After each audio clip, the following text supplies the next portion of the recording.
সংগ্রামী তৌহিদি জনতা, এদেশ ৯২% মুসলমানদের দেশ। এদেশ চলবে ইসলামিক কৃষ্টি কালচারে। অত্যন্ত দুঃখের বিষয়, বর্তমান অন্তর্বর্তীকালীন সরকার কিছুদিন পূর্বে প্রাথমিক বিদ্যালয়ের মধ্যে ৬৫,০০০ সঙ্গীত শিক্ষক নিয়োগের ঘোষণা দিয়েছে।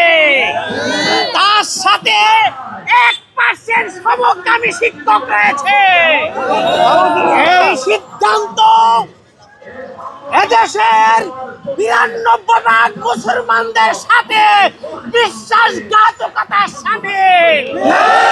সংগ্রামী তৌহিদি জনতা, আজকের এই সমাবেশ থেকে আমরা অন্তর্বর্তীকালীন সরকারকে বলছি, সঙ্গীত শিক্ষক নিয়োগ দেওয়ার জন্য এদেশের মানুষ জুলাই বিপ্লব ঘটান নাই।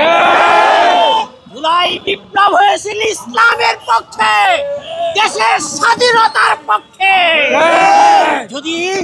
যদি এই সিদ্ধান্ত বহাল থাকে, এদেশের ধর্মপ্রাণ জনতা রাজপথে দাঁড়াবে। RICL TMX, যুগের পর যুগ স্থাপনা থাকে মজবুত।